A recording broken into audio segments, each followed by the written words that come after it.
T'es correct, mon amour? OK. Bon, ce soir, on est rendu à la période du message. Pour ceux qui ne connaissent pas comment ça se déroule dans une soirée collision, il y a un message. Après le message, on va se placer par groupe de 7 personnes. Je vais vous l'expliquer un peu comment ça va marcher plus tard. Puis pour ceux qui sont nouveaux, faites-vous-en pas, vous allez être jumelés avec quelqu'un que vous connaissez. Puis dans ce groupe-là de 7 personnes, on va discuter d'un sujet par rapport au message. C'est vraiment le fun. C'est là qu'on a le temps d'exprimer un peu ce qu'on vit, ce qu'on pense par rapport à la vie chrétienne ou au sujet en particulier. Puis il y a vraiment zéro jugement. Là. On peut s'exprimer comme ça nous vient.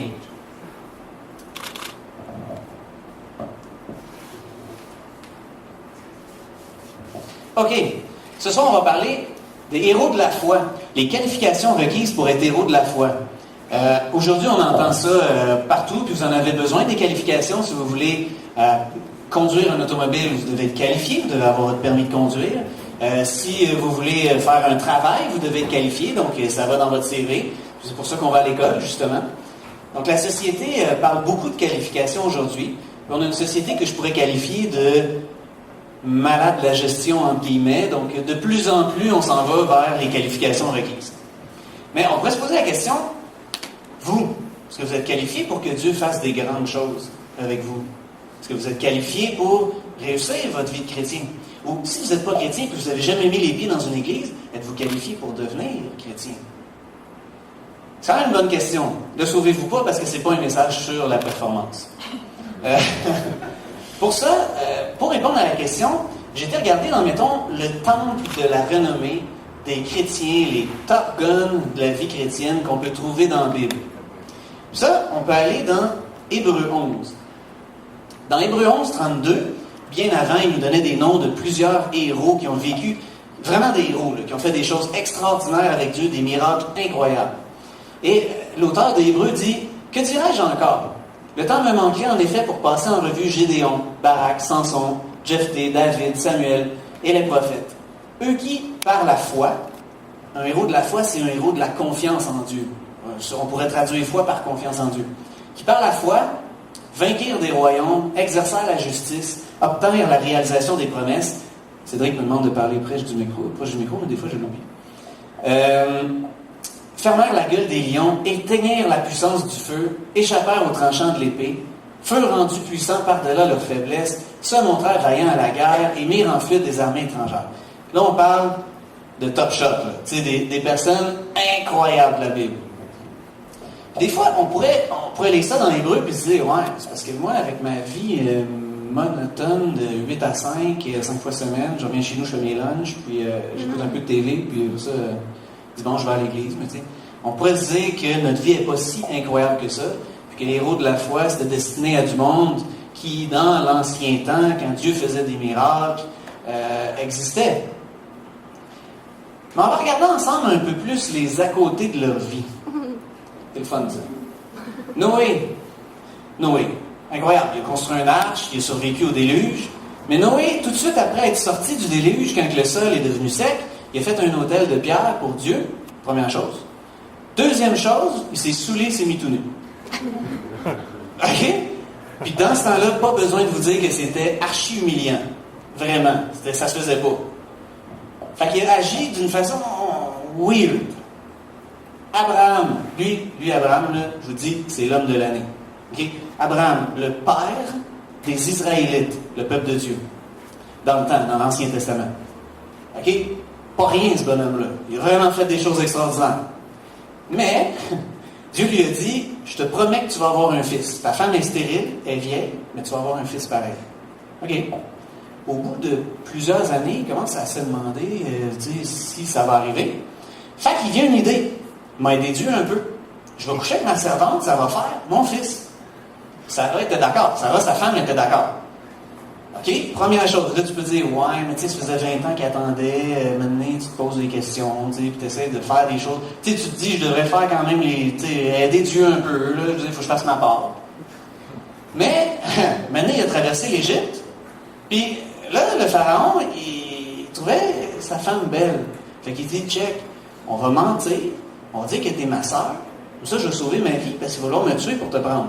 Puis il a laissé sa femme aller dans le temple du pharaon. Il savait très bien qu'elle voulait coucher avec l'homme de l'année. Sérieusement, l'homme de l'année. Je les mets un peu en dérision, mais je veux dire, c'est vraiment des héros de la foi. C'est juste pour que vous voyez le côté humain des héros de la foi. Moïse s'est fait élever par des Égyptiens. Il avait à cœur que le peuple de Dieu, les Israélites, se sauvent de l'Égypte, sortent de leur esclavage que les Égyptiens faisaient. Fait que quand il a vu un Égyptien battre un Israélite, il l'a tué. Fait que c'est un meurtrier. Mais Moïse a fait des choses extraordinaires qu'on va voir tout à l'heure. Rahab, elle a caché les espions de Moïse pendant que, je crois que c'est les gardes de la ville de Jéricho qui les cherchaient. Elle croyait en Dieu. Elle savait que c'était la bonne chose qu'elle avait à faire, mais elle mettait sa vie en péril. C'est une héroïne de la foi. Samson, lui, c'est le gars de taverne et de femme. Vraiment, c'est un homme extrêmement puissant qui croyait en Dieu puis que Dieu lui a donné une grande force. Il a même arraché des portes de château. Des portes de château. Je ne sais pas si vous savez, là, c'est des troncs d'arbres empilés un par-dessus l'autre. Puis avec des grosses trucs de métal, ça d'épais. Il les a mis sur son dos puis il les a montés en haut d'une montagne. Samson. Mais Samson écoutait plus sa femme que ce que Dieu lui disait. Ça lui a coûté la vie. David, un des plus grands rois, si ce n'est pas le plus grand roi du peuple de Dieu. Vraiment génial, cet homme. Même Dieu a dit que c'était un homme selon son cœur. Il a vraiment fait des choses extraordinaires. Mais David, un jour, il se promenait dans son château, puis il a vu une extra, méga, super géniale belle femme. Et il s'est dit, wow, elle prenait son bain sur le toit de sa maison. Dans ce temps-là, il ne devait pas avoir les mêmes toits, en tout cas. Puis là, il a quoi? Oh, c'est une belle femme. Fait qu'il a fait venir à son château. Sauf que l'affaire, c'est que c'était la femme d'un de ses soldats, qui était au front, à la guerre. Ben, il a couché avec. Il a fait un enfant. Fait que là, il était dans le beau drap. Puis là, il s'est dit, pas fou, je vais ramener le gars. Je vais lui donner quelques jours de congé. Comme ça, il va coucher avec sa femme, puis ça va passer sur son dos. C'est ce qu'il a fait. Il a ramené le gars. Mais le gars est trop loyal. Il dit non, on est en temps de guerre. Je n'irai pas voir ma femme. J'honore ça, puis je veux rester dans ce mindset-là. Là, il y avait un problème. Houston, we have a problem. T'es le roi, t'es supposé veiller au bien des autres. Qu'est-ce qu'il a fait? Il a écrit une lettre à son général ou un haut placé pour dire mets-les au front pour qu'il se fasse tuer.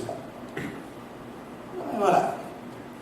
Par contre, David, et c'est ça, j'aimerais qu'on néglige pas le fait que c'est vraiment des héros de la foi. Ils ont vraiment fait des choses extraordinaires. Je vous encourage à aller lire dans la Bible tous les exploits qu'ils ont fait avec Dieu. Toutes les situations dans lesquelles ils étaient placés, super adversité comme situation, puis ils ont quand même fait confiance à Dieu. Puis Dieu a quand même appelé David un homme selon son cœur. Ma question c'est, pourquoi Dieu utiliserait des gens qui sont pervertis, violents, adultères, meurtriers, prostituées, pour le représenter, pour faire son œuvre dans le monde? Ça ne vous paraît pas un peu bizarre, juste à premier égard comme ça? Parce que si, mettons, le Canada veut se faire représenter en France ou par les pays européens, il envoie des ambassadeurs. Les ambassadeurs doivent être nickel, tu sais, réputation parfaite, des hommes qui sont équipés pour faire ce job-là, qui représentent le pays. C'est pas n'importe quoi à représenter le pays. Ici, on ne parle pas d'un pays, on parle de Dieu. Il a créé l'univers. Voyons donc, il se fait représenter par des personnes qui ont ce type d'action-là, qui, en plus, croyaient en Dieu et avaient dédié leur vie pour la plupart à Dieu quand ils ont fait ces actions-là. Tu sais, c'est comme une genre d'équipe perdante. À première vue, je veux dire, personne ne sait qui est près de ça. Comment ça vous fait sentir que Dieu a utilisé ces personnes-là, puis qu'il les a emmenés à la stature de héros de la foi? Ben, j'espère que ça vous encourage. Parce que je fais partie de cette même gang-là. Des gars qui n'avaient rien pour user, puis des gars qui n'avaient pas les outils pour faire ce que Dieu voulait que je fasse dans ma vie. Puis là, je vais être clair sur un point. Dieu, il n'est pas doux avec le péché. Loin de là. C'est le péché qui l'a mis sur la croix. Mais il a délai avec ça. Il n'est pas doux avec le péché. Puis les chrétiens non plus n'agissent pas de façon lousse avec le péché. Par contre, Dieu est doux avec les pécheurs. Ça vous inclut. Ça m'inclut. C'est très différent. Alors, pensez pas un instant que vous ne pouvez pas devenir chrétien parce que vous ne vivez pas une bonne vie actuellement. Ou parce que votre style de vie n'est pas celui qui paraît être un style de vie chrétien. Pensez pas ça du tout. Pensez aux plus grands héros de la foi. Ils n'ont pas eu un style de vie chrétien à certains moments de leur vie. Pensez pas non plus qu'à cause de vos mauvaises actions, Dieu ne veut pas vous utiliser, puis attend que vous soyez parfait. N'essayez surtout pas de devenir une meilleure personne avant que Dieu puisse vous utiliser, ou avant d'accepter Dieu. N'allez pas croire que vous ne pouvez pas être un héros de la confiance en Dieu. Tout le monde peut être un héros de la confiance en Dieu. Puis on va voir, c'est quoi ça, être un héros de la confiance en Dieu? Bon, vous n'êtes pas fiers de certaines choses que vous avez faites? Je ne suis pas fier moi non plus de certaines choses que j'ai faites. Welcome in the club! Je veux dire, ouvrez la Bible, allez dans Hébreux 11. Vous avez tous les membres qui font partie du temple de la renommée, des personnes pas fières de ce qu'ils ont fait dans leur vie. Non mais sérieux, on va s'arrêter un peu aujourd'hui pour penser à ça. C'est quoi une vie de chrétien? C'est quoi une vie de chrétien? Est-ce que vous êtes qualifié pour être un héros de la foi? Par vous-même? Non, personne n'est qualifié. Nobody, zero, personne. Aucune personne n'est qualifiée. C'est juste Dieu qui est qualifié pour faire des choses de Dieu. Ça semble quand même logique, hein? Il y a juste Dieu qui est capable de faire ce que lui-même est capable de faire. Mais il a décidé qu'avec une relation avec nous, il le ferait à travers nous. C'est quand même Dieu qui le fait. Alors, c'est quoi un héros de la foi? Ben, un héros de la foi, c'est quelqu'un qui fait confiance à Dieu. Tout le temps? Non. Pas tout le temps. On peut le voir dans... Je vous le dis, ouvrez la Bible, vous allez voir, les personnages qu'il y a dedans ne font pas tout le temps confiance à Dieu. Mais, de plus en plus, puis ils apprennent de plus en plus à se sécuriser avec Dieu, puis à dire, il sait de quoi il parle, il sait où il s'en va, je vais le suivre. Je pourrais résumer, en tout cas, pour ceux qui n'ont jamais lu la Bible, ou jamais même ouvert la Bible, il y a un livre, des 66 qu'il y a dans la Bible, que je pense qui serait, à mon avis, le mieux par lequel vous pouvez commencer. C'est les Proverbes. Puis dans Proverbe 3.5, j'ai marqué héros de la foi égale, confie-toi en l'Éternel de tout ton cœur et ne t'appuie pas sur ton intelligence. Donc, qu'est-ce que ça veut dire? Ça veut dire que tu sais que Dieu a plus d'intelligence que toi. Il connaît plus où il veut t'apporter. Il sait plus ce qui est bon pour toi dans ta vie. Puis dans la plupart des situations que tu vas vivre où vraiment tu as une problématique, ou tout simplement dans ta vie de chrétien, appuie-toi pas sur ton intelligence. Souvent on se dit, moi j'ai mon plan, je vais aller là, je vais faire ça. Des fois Dieu il rentre dedans là, comme une quille d'un jeu de cartes. Okay? Il nous défait ça, puis c'est pas long. C'est pour le mieux. Mais ça pourrait résumer le type d'attitude d'un héros de la foi. Mais bon, Dieu a choisi de plus agir comme il agissait avant. Je me souviens, j'avais lu que David avait fait arrêter le soleil pendant une guerre pour qu'il continue à avoir de la lumière. Puis vous imaginez ce que ça prend pour... Il a prié Dieu pour qu'il fasse ça. Ou Moïse qui a ouvert la mer Rouge, il a carrément séparé une mer en deux pour qu'un peuple passe au travers. C'est vraiment des choses là, inimaginables qu'ils ont fait avec Dieu. Mais Dieu a choisi de ne plus agir comme ça aujourd'hui. C'est son choix. Parce que, tu sais, ça serait le fun d'être héros de la foi, de sortir d'ici et de dire « j'ouvre le Saint-Laurent ». Mais, c'est plus de même que ça marche. Est-ce que ça veut dire qu'il n'y a plus de héros de la foi aujourd'hui? Est-ce que ça veut dire que parce que Dieu a décidé de ne plus agir comme ça, c'est fini? On est juste des chrétiens moyens? Non, je pense pas. À quoi ressemble la vie des chrétiens des temps modernes, aujourd'hui? Vous, personnellement, à quoi ressemble votre vie? Si vous voulez être un chrétien, un héros de la foi. Bien, premièrement, on va aller à l'inverse. Oups. OK. On va aller à l'inverse. C'est quoi un héros aujourd'hui, dans notre société? Qu'est-ce qui est héroïque? Vite de même, on pourrait se dire, une personne intelligente. Il faut qu'elle soit belle aussi. C'est top shape. Il faut qu'elle ait aussi des beaux enfants. De l'argent, évidemment. Généralement, c'est des personnes, vu qu'ils sont intelligentes, ils ont du pouvoir. Mais, au fond du fond, c'est du monde qui sont capables de contrôler leur vie. C'est du monde qui sont capables de tout planifier pour que c'est des gagnants. Tout ce qu'ils touchent, ils gagnent. Ça, c'est des héros aujourd'hui.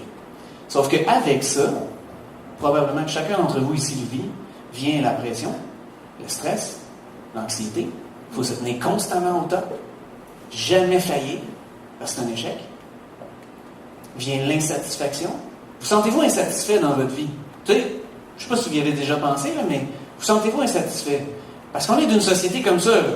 Faut pas se le cacher. On est d'une société de consommation. L'objectif, c'est d'avoir le même char que le voisin, la même grosse tondeuse que le voisin, sinon plus. Puis c'est jamais, jamais, jamais, jamais assez. Au travail non plus, vous ne serez jamais assez. C'est ça le résultat de notre société. C'est ce qu'on recherche, des héros du « j'ai toujours tout réussi, puis je continue tout le temps à tout réussir ». Puis les chrétiens d'aujourd'hui, des fois, tombent dans la trappe, certains chrétiens, puis comparent des héros sociaux à des héros spirituels. Plus ils en font, meilleurs ils sont. Et c'est comme ça qu'on part dans la vie. Puis on se dit, en plus de ma job, en plus de ma famille, en plus de toutes les responsabilités que j'ai, ben, je vais avoir en plus ceux chrétiennes, puis je vais performer là-dedans, puis yeah, pour Dieu! Oups! Pas sûr que Dieu fonctionne puis pense de la même façon. Pas sûr qu'il veut qu'on se brûle, rendu à 40 ans, puis qu'on fasse des burn-out. Pas certain que c'est dans la tête de Dieu. On valorise les grands accomplissements chrétiens. Puis on lit la Bible, puis on se dit « Wow, Moïse, Abraham, David, checkez ça, qu'est-ce qu'ils ont fait? » Puis on les prend comme idoles. Oui, dans un certain sens, on peut s'inspirer de ces personnages-là. Mais ce n'est pas des idoles. Je veux dire, Dieu leur a tout donné ce qu'il fallait pour faire leur job. On va le voir tout à l'heure.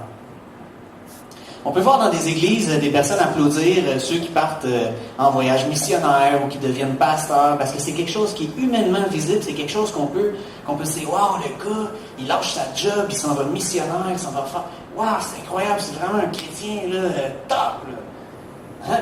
Mais qu'est-ce qui est le plus difficile?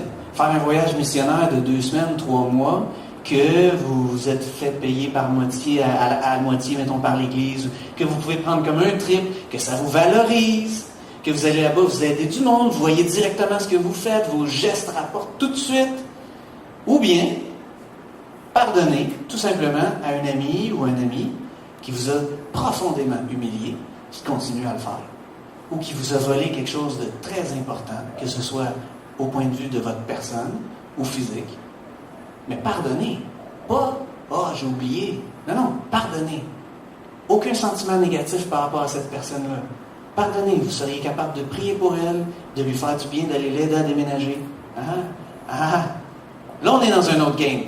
Parce que la puissance du pardon est incroyable. Imaginez juste les conflits arabes. S'ils pouvaient seulement se pardonner, cesser de s'en vouloir.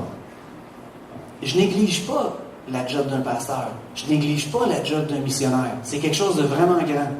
Mais je fais juste dire que la balance dont Dieu juge les choses n'est pas pareille que les yeux des hommes. Vous n'avez pas besoin de construire des orphelinats ou de devenir Mère Teresa. Non, mais c'est vrai. D'ailleurs, on ne peut pas tous devenir pasteur, missionnaire ou bâtisseur d'église. Dieu ne fonctionne pas de cette façon-là. Il en choisit certains qui font ces jobs-là.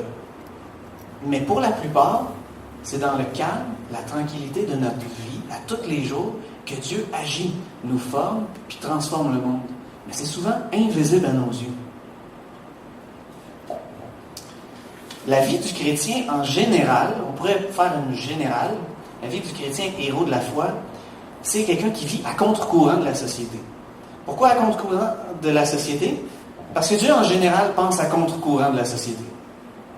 Puis en plus, chaque personne est à une étape différente.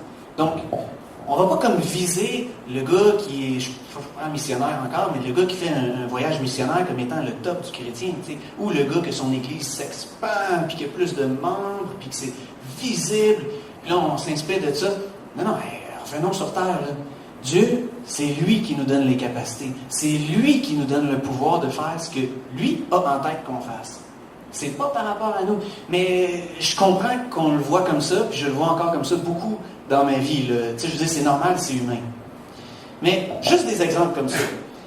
Pour certaines personnes, parce qu'on est tous à différents niveaux, pour certaines personnes, ne pas tricher à un examen quand la personne en a absolument besoin pour passer ses cours, et qui sait qu'il ne se fera pas pogner, ne pas tricher un examen, c'est un acte héroïque.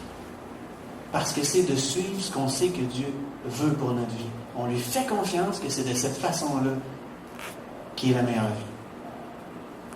Ça pourrait être pardonner à un parent ou à un ami, comme je disais tout à l'heure. Ça peut être défendre quelqu'un qu'on niaise sans raison. Surtout si c'est des gars plus forts, hot, de l'école, ou quelque chose de même, se mettre devant eux autres, on peut se faire ridiculiser ou même tapocher. C'est héroïque comme geste de défendre quelqu'un qui est plus faible. Ça pourrait être héroïque comme geste d'attendre au mariage pour faire l'amour. Ça, je vous le dis que c'est héroïque. Je vous dis que ça tire de l'irréel. C'est très réel, mais ça tire pas... En tout cas, je l'ai fait, puis ça n'a pas tiré de mes forces. Ça, je peux vous le dire. Que je suis revenu souvent à Dieu dire, OK, check, j'ai aucunement la capacité de faire ça. Fait do something right now! OK? Ne pas accepter une job dans un bar, même si c'est payant, prendre une job à temps partiel, parce qu'on sait que, bon, c'est peut-être pas une bonne place pour nous, on a peut-être, mettons, un problème d'alcool, ou... Vous voyez, on ne peut pas calculer ça, puis on ne peut pas le voir. Puis il y a des gestes héroïques que chaque chrétien font, jour après jour, après jour, après jour, qui passent totalement inaperçus. Totalement inaperçus. D'ailleurs, même vous le savez, il y a certains gestes que vous le faites juste parce que vous savez que c'est Dieu qui vous le demande, vous savez que c'est bon, puis vous savez que jamais personne ne va le savoir. Puis souvent, ces gestes-là, on le dit à notre chum, « qu'est-ce que j'ai fait? » Juste pour qu'il y ait au moins une personne qui le sait, tu sais, qu'est-ce qu'on a fait qui était hâte, là. Ou tu sais, pour les non-chrétiens, je pense aux non-chrétiens, moi, quand je l'étais, un acte héroïque, c'est de sacrifier mon dimanche matin pour aller à l'église. Quoi, t'es pas sérieux, même, d'aller à l'église? Non, j'ai d'autres choses à faire, je travaille 5 jours semaine, j'ai 2 jours de repos, là, tu veux que j'aille à l'église le dimanche matin? Non. C'est vraiment un acte héroïque. Ou encore pire, dire à notre famille qu'on croit en Dieu. Mais, pour des gens de l'église, le gars, il dit, « Hey, j'ai dit à ma famille que je croyais en Dieu. » Là, le chrétien, ça fait 10 ans, 20 ans qu'il est là. Il est là, ouais. Non, mais c'est un acte héroïque parce que peut-être ta famille, elle va te rejeter. Peut-être qu'ils vont te penser fou, puis tu vas changer dans leur tête, puis ils te donneront plus d'amour. Hey, j'ai vraiment entendu des histoires. Ça peut être héroïque, ces gestes-là. Fait que c'est pas des choses qui se voient. La grandeur s'exprime souvent dans des petits gestes. 1 Samuel 16:7. C'est Dieu qui dit à Samuel, parce que Dieu a dit à Samuel, va chercher le roi d'Israël. David, celui qu'on a parlé tout à l'heure. Ben, disons plus ou moins en mal, mais là il dit, va chercher le roi d'Israël, puis donne-lui l'onction, comme quoi il est roi. Là, Samuel, il arrive dans la famille de David, ils sont tous grands, impressionnants. David, il est petit, il a l'air de rien. Le Dieu dit à Samuel, ne te laisse pas impressionner par son apparence physique et sa taille imposante. On parle des autres frères de David. Car ce n'est pas lui que j'ai choisi, un frère en particulier. Je ne juge pas de la même manière que les hommes. L'homme voit ce qui frappe aux yeux. L'homme voit ce qui frappe aux yeux. C'est ça qu'on cherche dans la société, ce qui frappe aux yeux. On n'a pas besoin de rouler longtemps sur la route pour savoir que c'est ça qu'on cherche, ce qui frappe aux yeux. Toutes les chars qu'on peut voir. Mais l'Éternel regarde au cœur. Où est-ce qu'elle est la grandeur? Dans le cœur. Allez-vous avoir beaucoup de reconnaissance pour les gestes les plus héroïques que vous allez avoir fait dans votre vie? Non. Ça se peut que non. Mais vous savez par contre que c'est ce que Dieu vous demande. Puis vous savez que c'est une vie de victoire. Puis vous savez que c'est une vie satisfaisante. Est-ce que les héros de la foi avaient plus confiance en Dieu que les autres? Parce que là, on parle des héros de la foi, mais tu sais, des fois, on est dans une église et on se dit, ah, lui, c'est plus facile, parce que lui, il est né avec ça, la foi. Lui, il fait confiance à Dieu comme ça. Tu sais, je veux dire, moi, c'est pas pareil, j'ai des doutes, je suis pas comme cette personne-là, ou gars, cette femme-là, qu'est-ce qu'elle a fait? C'est sûr que Dieu lui a donné plus que moi. Ma question est importante, parce que des fois, on pourrait penser qu'on ne sera jamais un héros de la foi parce qu'on l'a pas reçu, parce qu'on n'est pas né avec ça, ou parce que nous, c'est plus tough que les autres faire confiance en Dieu. OK? Parfait. On va regarder l'histoire de Moïse ensemble. Moïse, il a sorti, pas de lui, mais à l'aide de Dieu, il a sorti les Israélites d'Égypte, qui les esclaves, ils étaient esclaves en Égypte. Les Égyptiens les rendaient esclaves. Puis, Dieu voulait utiliser Moïse pour les sortir. Puis c'est de cette façon-là, à un moment donné, ils se sont sauvés de l'Égypte. Puis là, ils étaient face à une mer, vraiment une mer, de l'eau. Puis là, Dieu a dit à Moïse, élève ton bras, si je me souviens, en tout cas, j'ai pas vraiment lu, peut-être que j'ai pas fait mon travail, tout ça. Mais il a séparé la mer en deux, puis ils ont marché sur le fond de la mer, qui était sec, et ont traversé. Puis quand les Égyptiens sont arrivés, la mer s'est refermée sur eux. C'est assez extraordinaire, merci. Mais là, Moïse, on revient back in the time, avant qu'il devienne le héros de la foi, là. OK? Il est en Égypte, il voit un Égyptien battre un Israélite, il le casse, il le tue. Là, là, ça vient qu'à se savoir. Fait qu'il se sauve de l'Égypte parce que le pharaon veut le tuer, on s'entend? Il devient berger, il se trouve une femme, plusieurs années passent, puis à un moment donné, il marche dans une montagne, puis il voit un buisson. OK? Il est en feu. Mais normalement, un arbre en feu, ça se consume, là, ça fait de la braise, ça tombe, puis il est fini. Mais là, non, l'arbre reste intact. Totalement intact. OK? Là, Moïse dit, qu'est-ce que c'est ça? Fait qu'il s'avance près de l'arbre pour voir, qu'est-ce que c'est qui brûle de même? Puis il entend une voix du milieu de l'arbre. C'est Dieu. Il dit, c'est moi ton Dieu. Je suis le Dieu de tes pères, ainsi de suite. Il explique l'histoire, là. Je vais t'utiliser. Tu vas sortir les Israélites d'Égypte. C'est ça que j'ai décidé de faire avec toi. Le Pharaon ne voudra pas. Mais je vais faire en sorte qu'il s'entête, puis qu'il ne veuille pas, puis à la fin, il va vouloir, puis ça, tout va marcher. Non, mais imaginez-vous, là, OK, vous marchez, là, vous avez votre bâton de berger. Là, il y a un buisson qui flambe. Là, vous êtes comme, OK, mais il brûle pas vraiment, mais il brûle. OK, je vais aller voir. Là, vous entendez une voix. OK, c'est moi ton Dieu, genre. C'est moi ton Dieu. Là, vous faites, wow! Là, OK, tu vas aller en Égypte, puis tu vas sortir mon peuple d'Égypte. Qu'est-ce qu'il répond? Moïse. Je suis qui, moi, pour faire ça? Là, non, mais il avait confiance en lui. Sérieux, ça part bien. Là, après ça, Dieu dit, écoute, je vais être avec toi. Tu comprends que ce qui brûle devant toi, mais qui ne brûle pas vraiment, c'est comme un miracle, tu sais. Fait que je vais faire un miracle aussi avec toi, puis je vais t'aider, tu sais, comme à sortir les... Tu sais, je vais le faire avec toi. Là, Moïse dit, OK, quand je vais revenir aux Israélites, puis je vais dire que Dieu m'a parlé, hein? Ils vont dire, ouais, c'est quoi le nom de ton Dieu? Fait que là, Dieu, il dit, parfait, tu leur diras, je suis. C'est ça mon nom, je suis. Ça fait imposant, je suis. Fait que là, il dit, OK, c'est cool, mais ils me croiront pas. Là, moi, quand j'ai lu ça, là, j'ai fait comme, il s'obstine. Il n'y a personne devant lui, il y a juste une voix qui parle, puis un buisson en feu, il s'obstine. Non, ils ne me croiront pas. Là, Dieu dit, OK, parfait, t'as un bâton dans les mains, pitch-le à terre. Il lance à terre, ça devient un serpent. Là, il veut se sauver, il a peur, tu sais. Il doit être un serpent à sonnette, je sais pas. Là, il dit, OK, prends-les par la queue. OK, il prend par la queue, ça redevient son bâton. OK. Là, il dit, mets ta main collée sur ta poitrine. Il a main collée sur sa poitrine. Il ressort, elle est blanche neige de lèpre. Je ne sais pas si vous savez c'est quoi, c'est une vieille maladie. Ça existe encore dans certains coins de pays, plus de l'autre bord. Là. Puis on en mourrait de ça, puis c'est dégueulasse, ça te déforme, c'est atroce cette maladie-là. Fait qu'elle est blanche de lèpre. Il dit, remets-la sur ta poitrine, elle ressort là, oh, elle est normale. Puis il dit, s'il ne te croit pas, avec ces deux signes-là, tu vas prendre de l'eau dans le fleuve, tu vas la mettre sur le sable, puis ça va devenir du sang. Non, mais est-ce que vous écoutez les mêmes films de super-héros que moi? C'est assez extraordinaire ce qui se passait, là. Je veux dire, c'est mon gars, là. Tu sais, t'as vraiment des pouvoirs de super-héros, là. C'est sûr que tu reviens au peuple, puis tu dis, check ça. Dieu m'a parlé. Non, mais c'est écœurant. Il dit, qu'est-ce qu'il dit? C'est pas d'aujourd'hui, là, c'est parce que ma langue est comme pesante, j'ai un petit peu de la misère à parler, je ne saurais pas le dire. Là, OK. Encore une fois, regardez comment Moïse avait confiance en ses... C'est normal, c'est un humain. Lui, il se dit, je ne réussirai jamais à faire ça. Écoute, si je me présente au pharaon, là, il va juste me trancher, là, c'est tout. C'est juste ça qu'il va faire. Là. Écoute, s'il ne m'aime pas à face, il me tue.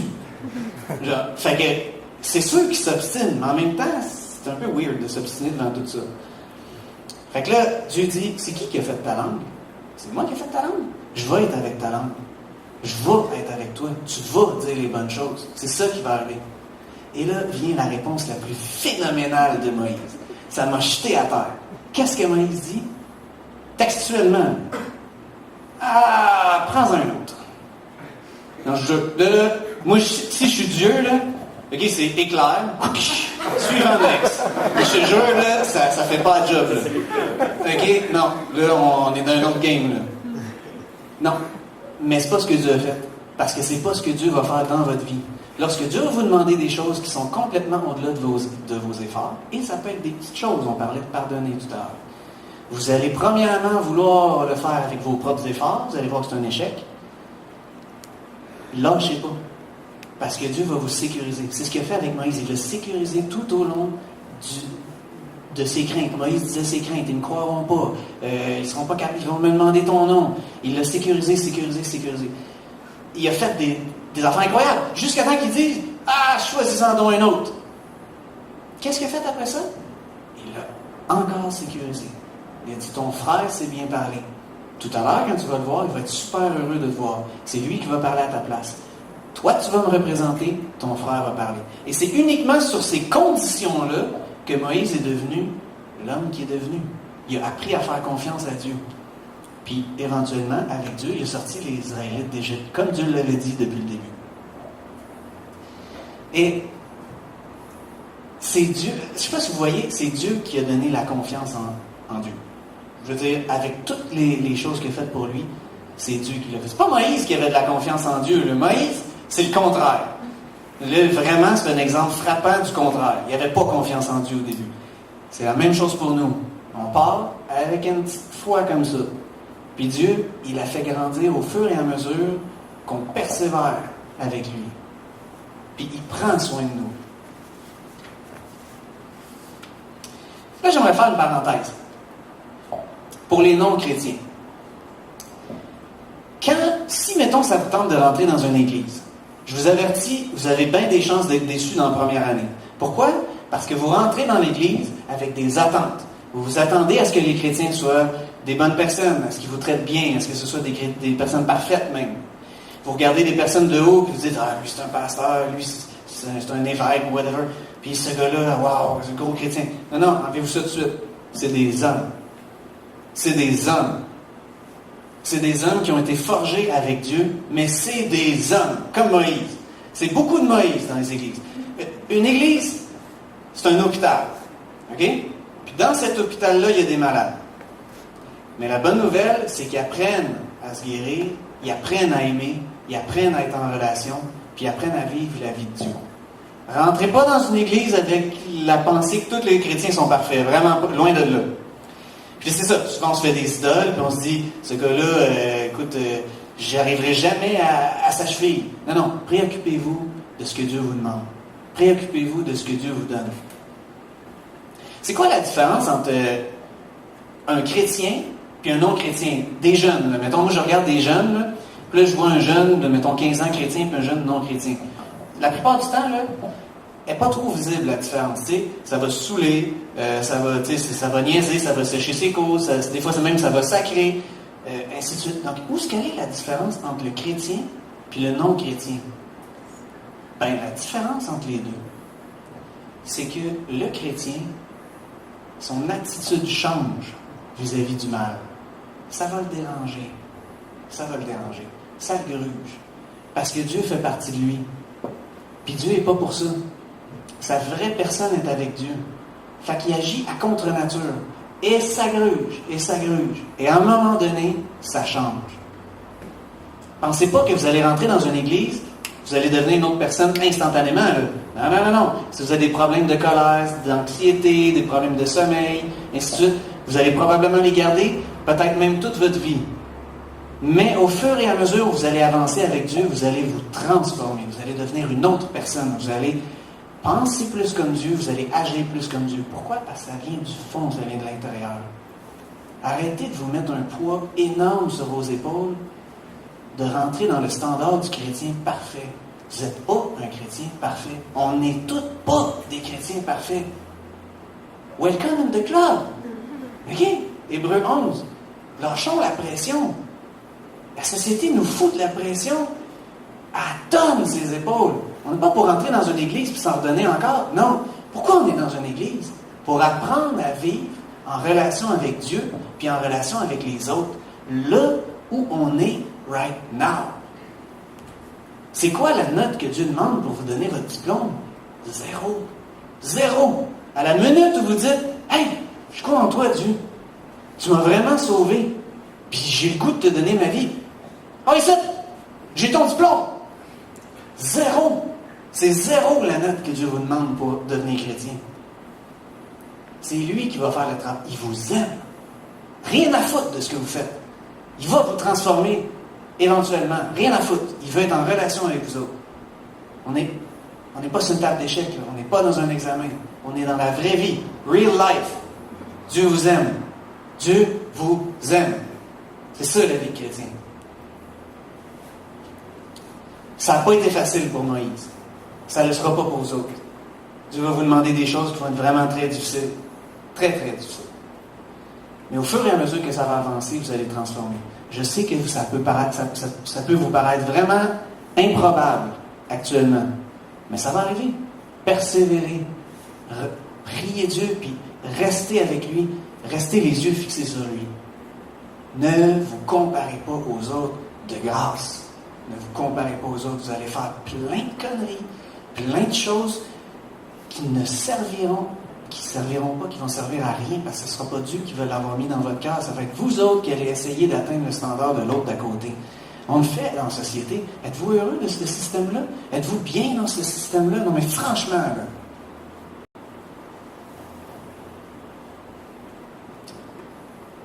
J'aimerais lire quelque chose pour terminer. Hébreux 12, 1 à 2. Courons avec persévérance l'épreuve qui nous est proposée. Oui, des fois c'est une épreuve. La plupart du temps, au fur et à mesure que la vie avance, c'est une vie de paix. De paix. C'est une vie où on construit nos relations au lieu de les déconstruire. C'est une vie où le calme nous remplit, où la quiétude nous remplit. Au fur et à mesure qu'on avance avec Dieu, c'est ça, cette vie-là qu'on récolte. Souvent à travers des épreuves. Oui, des fois on ne le comprend pas, mais c'est ça la vie. Les yeux fixés sur Jésus, super important, qui est l'auteur de la foi et qui l'amène à la perfection. Qui a donné de la foi à Moïse? C'est-tu Dieu ou c'est Moïse? C'est Dieu. Qui va vous donner de la foi? C'est Dieu. Chaque fois que vous faites un geste, parce que vous croyez en Dieu, c'est un grand geste. Dieu il est grand, puis il ne fait pas de petits gestes. À chaque fois que vous faites un geste parce que vous croyez en Dieu, c'est un grand geste. Indépendamment de ce que les autres disent, indépendamment de ce que vous croyez de ce geste-là. Parce que humainement, c'est pas grand. Aussi petit soit-il. Vous êtes vraiment des héros de la foi si vous mettez votre confiance en Dieu. Croyez pas le mensonge du contraire. Ça, c'est Satan. Il existe. Puis lui, son objectif, c'est de vous dire, t'es poche. Tu ne réussiras jamais. T'es poche. Arrête tout de suite, ça ne donne rien. Mais c'est pas vrai. C'est vrai, mais c'est pas vrai. Il utilise la vérité puis du mensonge. C'est vrai parce que oui, par nous-mêmes, on ne fait rien. Mais c'est pas vrai parce que Dieu est avec nous et c'est lui qui va le faire à travers nous. Gloire à Dieu. On va finir en prière. Merci, mon Dieu, parce que tu es là. Merci parce que tu nous donnes une vie de victoire. Puis je te prie pour chaque personne dans cette salle-là parce que oui, elle va vivre du découragement à un moment donné ou à un autre de sa vie. Puis il y en a qui vont se poser la question, qu'est-ce qu'ils font? Pourquoi ils ont choisi d'être chrétiens? C'est tellement difficile de vivre à contre-courant de la société. Mais justement, c'est une vie de héros. C'est une vie de héros. Merci Dieu pour ça. Puis fais en sorte qu'on te fasse de plus en plus confiance, qu'on ait les yeux rivés sur toi, puis qu'on ne te lâche pas. On te lâche pas. Merci mon Dieu. Amen. OK. On est rendu à la deuxième étape. Donc, là, on a eu le message sur la vie du héros. Puis vous pouvez tous en être un. J'aimerais qu'on lise ensemble quelque chose. La parabole du pharisien et du collecteur de taxes. Luc 18, 10 à 14. Ça va finir bientôt, on s'en va dans les petits groupes de discussion. Je vais vous lire ça. 2 hommes montèrent au temple pour prier. L'un était pharisien et l'autre collecteur de taxes. Dans ce temps-là, il était mal vu, les collecteurs de taxes, parce qu'ils collectaient les taxes. Puis aussi parce que c'était des personnes qui étaient des pécheurs renommés pour vivre une vie qui n'était pas saine. Le pharisien, lui, c'était un religieux qui essayait le plus possible de vivre une vie saine pour que Dieu l'approuve. Donc, le pharisien, debout, priait ainsi en lui-même, « Ô Dieu, je te rends grâce de ce que je ne suis pas comme le reste des hommes qui sont des rapaces, des injustes, des adultères, ou encore comme ce collecteur de taxes là-bas. Okay? Je jeûne 2 fois la semaine, je dîme de tous mes revenus. Donner la dîme, c'est une partie de... Quand on gagne de l'argent, on donne une partie, il donnait une partie à Dieu, dans le temple. Donc, il donnait la dîme de tous ses revenus. Alors lui, il prie ça à Dieu, là. Pendant ce temps-là, le collecteur de taxes, lui, se tenait à distance. Il n'osait même pas lever les yeux au ciel. Mais il se frappait la poitrine, disant, « Ô Dieu, prends en pitié le pécheur que je suis. » OK? Portez attention à ce qu'il dit. C'est quoi son attitude? « Prends en pitié le pécheur que je suis. » Eh bien, je vous le dis, celui-ci redescendit chez lui justifié, donc le collecteur de taxes redescend chez lui justifié, plutôt que le pharisien. C'est Jésus qui a raconté cette histoire-là, Jésus lui-même sur terre. Et là, j'aimerais ça qu'on fasse des petits groupes, puis qu'on réponde à quelques questions. À quoi ressemblait un pharisien dans une église? À quoi ressemblerait un pharisien dans une église ou le monde d'aujourd'hui? À quoi on pourrait comparer l'attitude du pharisien? Est-ce que ça vous fait penser à certaines personnes ou à certains types dans la société? Deuxième question, qu'est-ce que le pharisien essaie de démontrer à Dieu dans sa prière? Troisième question, qu'est-ce qui est grand aux yeux de Dieu dans ce que le collecteur de taxes démontre? Voyez où Dieu voit la grandeur? Bien différent que nous. Puis quatrième question, avez-vous des exemples dans votre vie personnelle où vous avez eu l'attitude de l'un ou de l'autre des personnages de cette histoire-là, donc de la parabole? Alors j'aimerais ça qu'on discute de ceci en groupe. Comment qu'on va faire? Je vais vous demander de vous lever. Et puis pour les nouveaux qui sont venus ici, jumelez-vous avec quelqu'un que vous connaissez, que vous êtes à l'aise, que vous vous sentez bien avec. Puis je vais demander au leader de groupe de venir à l'avant.